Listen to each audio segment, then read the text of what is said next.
এই যে বিএনপি সরকার দুর্নীতিতে 5 বার চ্যাম্পিয়নশিপ লাভ করছে। চাঁদাবাজির জন্য আমরা আন্দোলন করেছিলাম, চাঁদাবাজির জন্য মানুষগুলি রক্ত দিয়েছিল, চাঁদাবাজির জন্য মানুষ অঙ্গহানি হয়েছিল, চাঁদাবাজির জন্য মানুষ অন্ধ হয়েছিল, বিকলাঙ্গ হয়েছিল, চাঁদাবাজির জন্য মানুষকে জেলখানায় ভুগে মরেছিল না।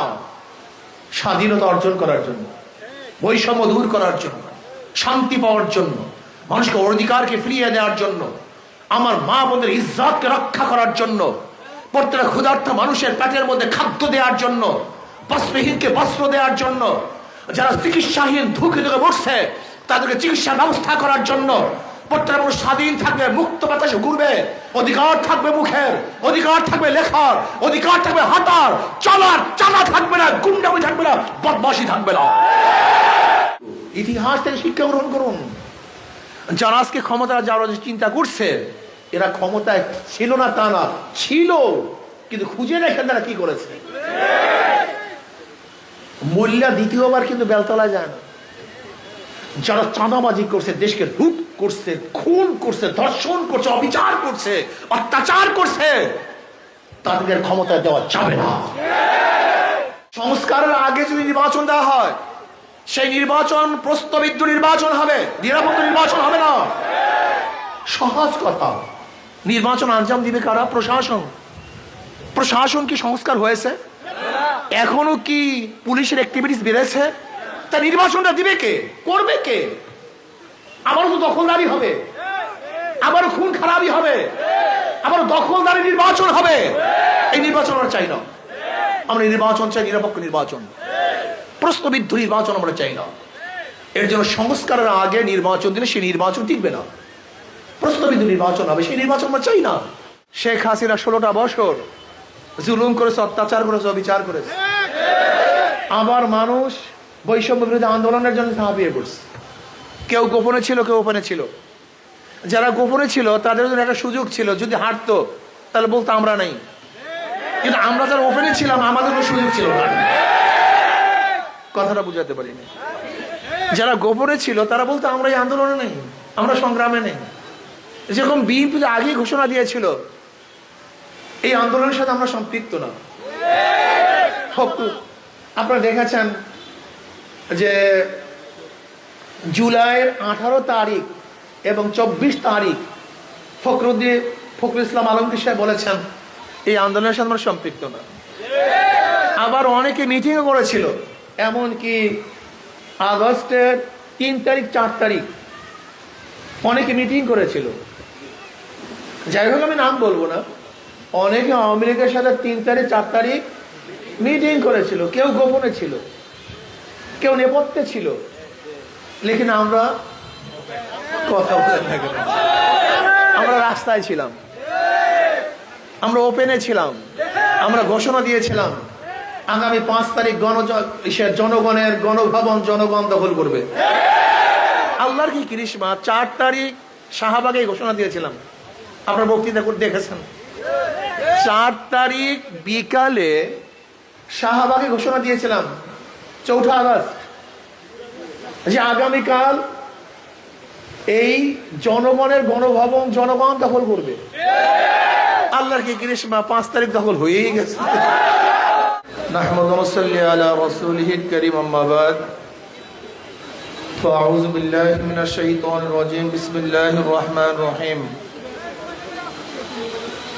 ইনিল হুকমু ইল্লা লিল্লাহ, সাদাকাল্লাহুল আলিয়্যুল আযীম। সবাই পড়েন সাল্লাল্লাহু আলাইহি ওয়াসাল্লাম। ইসলামী আন্দোলন বাংলাদেশ রায়পুর থানা শাখা কর্তৃক আয়োজিত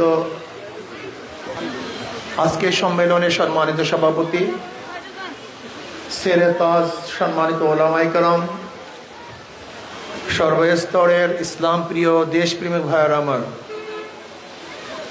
ইসলামী আন্দোলন বাংলাদেশ কি ও কেন আমরা অনেকে জানি, অনেকে জানি না।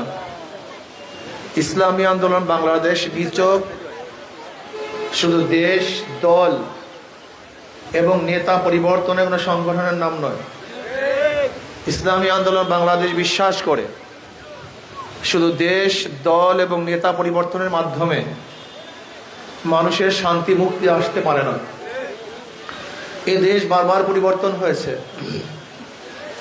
দীর্ঘদিন পর্যন্ত দেশের শাসক ছিলাম আমরা। এই পাক উপমহাদেশে প্রায় 750-800 বছর পর্যন্ত মুসলমানদের শাসন ছিল। কিছু মুনাফিকির কারণে প্রায় 200 বছর 190 বছরের মতো ব্রিটিশ এদের শোষণ করেছে, নির্যাতন করেছে, জুলুম করেছে। আর সেই জুলুমের শিকার হয়েছিল মুসলমানই বেশি। 1803 ইসাই সালে যখন ব্রিটিশ দিল্লি দখল করেছে, ওই সময় শাহ ওয়ালিউল্লাহ মুহাদ্দিস দিলবর রহমতুল্লাহ আলাইহির বড় সন্তান শাহ আব্দুল আজিজ সাহেব রহমতুল্লাহ ঘোষণা দিয়েছিলেন, আজকের থেকে পাক উপমহাদেশ দারুল ইসলাম নয়, দারুল হরব। ব্রিটিশদের বিরুদ্ধে আন্দোলন করা প্রত্যেকটা মুসলমানদের জন্য ফরজে আইন। সেই দিন থেকে ব্রিটিশ হটাও আন্দোলনের সূচনা হয়েছিল। আর আপনারা জানেন, ব্রিটিশ হটাও আন্দোলনের সবচেয়ে বেশি জীবন দিয়েছিল মুসলমান। ইন্ডিয়ান গেটের মধ্যে ব্রিটিশ হটাও আন্দোলনে যারা শহীদ হয়েছে, মারা গিয়েছে, তাদের নাম লেখা আছে। এর মধ্যে সবচেয়ে বেশি সংখ্যায় কারা? মুসলমানদের মনে রাখতে হবে, এটা প্রত্যেকটা মুসলমানের সন্তানকে মনে রাখতে হবে। ব্রিটিশ হটাও আন্দোলনের সূচনাও করেছিল মুসলমান, এবং সবচেয়ে বেশি রক্ত দিয়েছিল কারা ভাই? মুসলমান।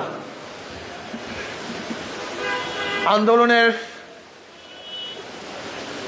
সূচক এবং সর্বাধিক যারা সমর্থন করেছিল, পার্টিসিপেট করেছিল, তাদের আন্দোলনের ভিত্তিতে ব্রিটিশ এদেশ থেকে ভাগতে বাধ্য হয়েছে। ভেবেছিলাম এবার মানুষ মুক্তি পাবে, শান্তি পাবে, কিন্তু আমরা কি দেখলাম? ভারতের সংখ্যাগরিষ্ঠ মানুষগুলি মুসলমানদের উপর আবারও নির্যাতন করতেছে, নিপীড়ন করতেছে, শোষণ করতেছে, অত্যাচার করতেছে।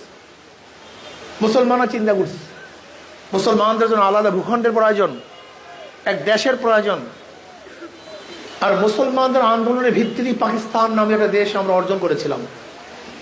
আপনারা জানেন, পাকিস্তান নামীয় দেশের পিছনে একমাত্র চেষ্টা সাধনা ছিল কারা? মুসলমানরা, অন্য কেউ না। এই মুসলমানদের কারণেই পাকিস্তান সৃষ্টি হয়েছিল। পাকিস্তানের দুইটা অংশ, পশ্চিম পাকিস্তান, পূর্ব পাকিস্তান। ভেবেছিলাম মুসলমানদের জন্য যেহেতু স্বতন্ত্র কান্ট্রি হয়ে গেছে, দেশ হয়ে গেছে, এখন শান্তি পাবো, মুক্তি পাবো। কিন্তু পশ্চিম পাকিস্তানের লোকগুলি বৈষম্য করছে পূর্ব পাকিস্তানের মানুষের সাথে। আবার এই পূর্ব পাকিস্তানের মানুষগুলি স্বাধীনতা অর্জন করার জন্য, মুক্তি পাওয়ার জন্য, শান্তি পাওয়ার জন্য, বৈষম্য দূর করার জন্য 71 এ দেশটাকে স্বাধীন করে নাই, পাকিস্তান থেকে ভাগ হয়ে গেছে। ভাগ হয়ে স্বাধীন হয়ে গেছিলাম। ভেবেছিলাম এইবার শান্তি পাবো, মুক্তি পাবো। শেখ সাহেবের নেতৃত্বে আওয়ামী লীগের দলের প্রধান হিসাবে সে দায়িত্ব নিলেন। কিন্তু কি দেখলাম? 74-এর দুর্ভিক্ষ, যে দুর্ভিক্ষ এমন প্রকার আকার ধারণ করেছিল, সেখানে মানুষ কচু, শাক, ঘাস না খেয়েছিল হাজার হাজার মানুষ, মারাও গেছে বহুত লোক। এরপরে 75-এর ঘটনা। এরপর আবার দেখলাম জিয়াউর রহমান সাহেব ক্ষমতা গ্রহণ করেছেন। ভেবেছিলাম এবার আর বৈষম্য থাকবে না, এবার মানুষের দুঃখ থাকবে না। কিন্তু 71 থেকে শুরু করে 2024 পর্যন্ত যারা এই ক্ষমতায় ছিল, তারা কি করেছেন? দুর্নীতিতে 5 বার চ্যাম্পিয়নশিপ লাভ করছে। এই যে বিএনপি সরকার, দুর্নীতিতে 5 বার চ্যাম্পিয়নশিপ লাভ করছে। বিএনপি সরকার সহ আগেকার সরকারগুলি। আমরা কি দেখেছিলাম? 91-তে খালেদা জিয়া ক্ষমতায় আসছে। ভেবেছিলাম পুরুষরা পারে নাই, এবার মহিলারা পারবে। কিন্তু 91 থেকে 95 পর্যন্ত পারে নাই। 96-তে আবার আওয়ামী লীগ ক্ষমতা আসছে। ভেবেছিলাম বিএনপি পারে নাই, আওয়ামী লীগ পারবে। আবার 2001-এ ওই হারুয়া পার্টি বিএনপিকে আবার ক্ষমতা নিয়ে আসছি। ভেবেছিলাম শিক্ষা পেয়েছে, এবার পারবে। কিন্তু 2001 থেকে 5 পর্যন্ত আবারও আবার অত্যাচার, অবিচার, জুলুম, নির্যাতন, আবার মানুষ আন্দোলন করেছে, সংগ্রাম করেছে। তত্ত্বাবধায়ক সরকার নিয়ে এসছে, তাদের আন্ডারে ভোট দিবে, কিন্তু না, আবার 2.5 বছর মঈনুদ্দিন ফখরুদ্দিনের সরকার দেখলাম। ভেবেছিলাম এবার মানুষ শান্তি পাবে। এরপর প্রশাসনী নির্বাচনের মাধ্যমে শেখ হাসিনা 16টা বছর জুলুম করেছে, অত্যাচার করেছে, অবিচার করেছে। আবার মানুষ বৈষম্য বিরোধী আন্দোলনের জন্য ঝাঁপিয়ে পড়ছে। কেউ গোপনে ছিল, কেউ ওপেনে ছিল। যারা গোপনে ছিল তাদের জন্য একটা সুযোগ ছিল, যদি হারতো তাহলে বলতো আমরা নাই। কিন্তু আমরা যারা ওপেনে ছিলাম আমাদের কোনো সুযোগ ছিল না। কথাটা বুঝাতে পারিনি। যারা গোপনে ছিল তারা বলতো আমরা এই আন্দোলনে নেই, আমরা সংগ্রামে নেই। যেরকম বিএনপি আগে ঘোষণা দিয়েছিল এই আন্দোলনের সাথে আমরা সম্পৃক্ত না।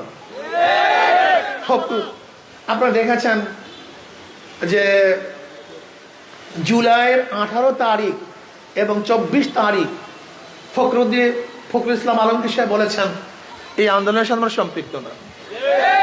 আবার অনেকে মিটিংও করেছিল, এমনকি আগস্টের 3 তারিখ 4 তারিখ অনেকে মিটিং করেছিল।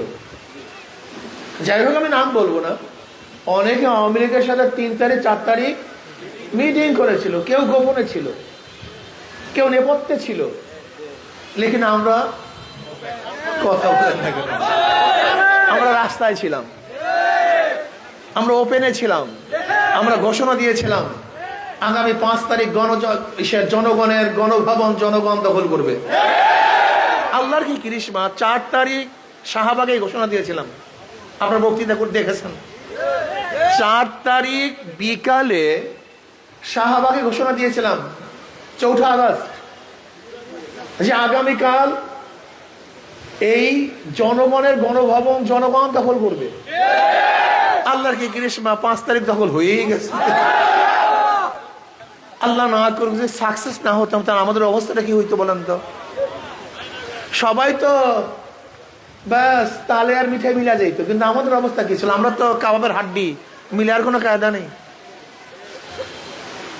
এত রিস্ক নিয়ে আন্দোলন করার পর আজকে যারা সিনেমিনি খেলছে, নতুন ভাবে এই দেশকে সন্ত্রাস এবং চাঁদাবাজির দিকে নিয়ে যাচ্ছে, বাংলাদেশের জনগণ কোন অবস্থাতে তাদেরকে গ্রহণ করবে না। চাঁদাবাজির জন্য আমরা আন্দোলন করেছিলাম, চাঁদাবাজির জন্য মানুষগুলি রক্ত দিয়েছিল, চাঁদাবাজির জন্য মানুষ অঙ্গহানি হয়েছিল, চাঁদাবাজির জন্য মানুষ অন্ধ হয়েছিল, বিকলাঙ্গ হয়েছিল, চাঁদাবাজির জন্য মানুষকে জেলখানায় ভুগে মরেছিল না। স্বাধীনতা অর্জন করার জন্য, বৈষম্য দূর করার জন্য, শান্তি পাওয়ার জন্য, মানুষকে অধিকারকে ফিরিয়ে দেওয়ার জন্য, আমার মা বোনদের ইজ্জতকে রক্ষা করার জন্য, প্রত্যেকটা ক্ষুধার্ত মানুষের পেটের মধ্যে খাদ্য দেওয়ার জন্য, বস্ত্রহীনকে বস্ত্র দেওয়ার জন্য, যারা চিকিৎসাহীন ধুকে ধুকে মরছে তাদেরকে চিকিৎসার ব্যবস্থা করার জন্য, প্রত্যেকটা মানুষ স্বাধীন থাকবে, মুক্ত বাতাসে ঘুরবে, অধিকার থাকবে মুখের, অধিকার থাকবে লেখার, অধিকার থাকবে হাঁটার চলার, চাঁদা থাকবে না, গুন্ডামি থাকবে না, বদমাশি থাকবে না। সেই দেশ করার জন্য আন্দোলন করেছিলাম। যদি কেউ এখানে এসে বাটপানি করার চিন্তা করেন, স্বপ্ন দেখেন, তাহলে জনগণ আবার ঐক্যবদ্ধ ভাবে পিঠের চামড়া রাখবে না। সন্ত্রাসীদের, চাঁদাবাজের পিঠের চামড়া। আমি বৈষম্য বিরোধী আন্দোলনের ছাত্রদের বলবো, চাঁদাবাজদের বিরুদ্ধে আন্দোলন করতে হবে, চাঁদাবাজের বিরুদ্ধে আন্দোলন করতে হবে, সন্ত্রাসের বিরুদ্ধে আন্দোলন করতে হবে, জুলুম, অত্যাচার, অবিচারের বিরুদ্ধে আন্দোলন করতে হবে। প্রত্যেকটা মানুষ স্বাধীন, বাংলাদেশের প্রত্যেকটা নাগরিক স্বাধীন। ব্যবসায়ীরা ব্যবসা করবে, চাঁদাবাজের কবলে থাকবে না। আজকে ড্রাইভাররা গাড়ি চালাবে, কোন চাঁদাবাজকে চাঁদা দিতে পারবে না। আজকে প্রত্যেকটা মানুষ চাকরি করবে, যেখানে কোনো অবস্থাতেই পার্সু করে প্রমোশনের জন্য প্রয়োজন হবে না। আমার মা বোনেরা তারা নিরাপত্তায় ঘরে ফিরবে, ইফতিজিং এবং ধর্ষণের শিকার হবে না। এরকম দেশ আমরা চাই। আর শরিয়া আইন বাস্তবায়নের ব্যতীত এই মানুষের অধিকার বাস্তবায়ন অসম্ভব না। এর জন্য আমি আমার যুবক মুরব্বী পর্দালা মা বোনদেরকে বলবো, ইতিহাস থেকে শিক্ষা গ্রহণ করুন।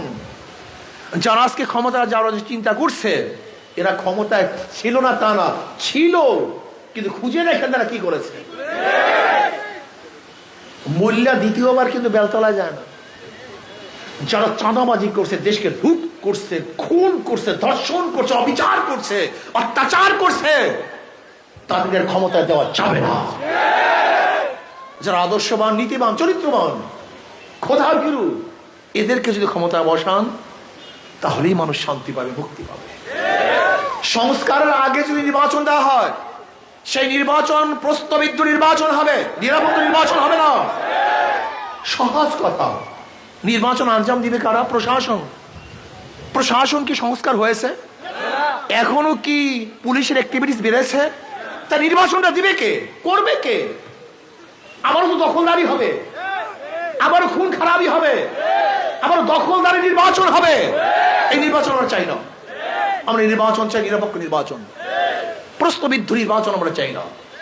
এর জন্য সংস্কারের আগে নির্বাচন দিলে সেই নির্বাচন টিকবে না, প্রশ্নবিদ্ধ নির্বাচন হবে, সেই নির্বাচন আমরা চাই না। আমরা চাই গ্রহণযোগ্য নির্বাচন, নিরপেক্ষ নির্বাচন, যে নির্বাচনে সবাই অংশগ্রহণ করবে, নিরপেক্ষভাবে ভোট দিতে পারবে, যেখানে জবরদস্তি হবে না, দখলদারি হবে না, ছিনতাই হবে না। এই সংস্কারের আগে নির্বাচন দিলে সেই নির্বাচন প্রশ্নবিদ্ধ নির্বাচন হবে, সেই নির্বাচন মানুষ গ্রহণ করবে না। আসুন, ইসলামী আন্দোলন বাংলাদেশ এমন এক সংগঠন, তার নামের আগেও শান্তি। ইসলাম মানি শান্তি, কি কথা ঠিক না? তার প্রত্যেকটাও শান্তি। যারা ধানের শীষ নির্বাচন করে তারা নিজেরা ধান কাটতে পারে না। যারা নৌকা নির্বাচন করে নিজেরা নৌকা চালাতে পারে না। যারা নাঙ্গল নির্বাচন করে নাঙ্গল বইতে পারে না। যারা কাস্তে নির্বাচন করে তারা কিন্তু কাস্ত চালাতে পারে না।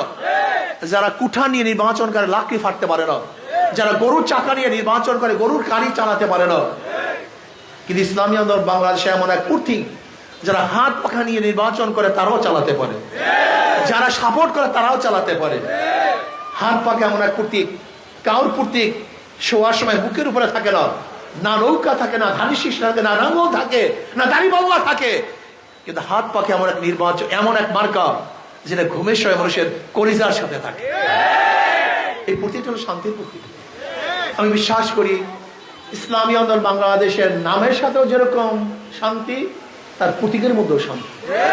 ইসলামী আন্দোলন বাংলাদেশ যে প্রতীক ব্যবহার করে, এটা সবাই, মুসলমানরাও চালাতে পারে, হিন্দুরাও চালাতে পারে, গরিবরাও চালাতে পারে, ধনীরাও চালাতে পারে, পুরুষরাও চালাতে পারে, মহিলারাও চালাতে পারে, বড়রাও চালাতে পারে, ছোটরাও চালাতে পারে। অন্য কোনো প্রতীক কিন্তু সবাই ব্যবহার করতে পারে না। এই প্রতীকের মধ্যে বিশাল রহস্য, গুরু রহস্য নিহিত আছে। এটা এমন এক প্রতীক, সবাই প্রতীক, সর্বজনীন প্রতীক, সব জাতের প্রতীক, সব গোত্রের প্রতীক, সব মানুষের প্রতীক। আমি বিশ্বাস করি হাত পাকা যদি বিজয় হয়, তাহলে সব গোত্র, সব মানুষ, সব গোষ্ঠী, সব জাত নিরাপদে থাকতে পারবে ইনশাআল্লাহ। আসুন আমরা সবাই হাত পাকা প্রতীক নির্বাচন করি, অংশগ্রহণ করি, আজকের থেকে ইসলামী আন্দোলনে যোগদান করি। আল্লাহ আমাকে আমাদের সবাইকে ইসলামী আন্দোলনে অংশগ্রহণ করে বাংলাদেশের শান্তিময় এক দেশ করার তৌফিক দান করেন। খাস করে ফিলিস্তিন মুসলমানদের জন্য দোয়া করেন, যেন ফিলিস্তিন মুসলমানদেরকে আল্লাহ পাক হেফাজত করেন, ভারতের মুসলমানদেরকে আল্লাহ পাক হেফাজত করেন, গোটা দুনিয়ার মুসলমানদেরকে আল্লাহ পাক হেফাজত করেন। আল্লাহুম্মা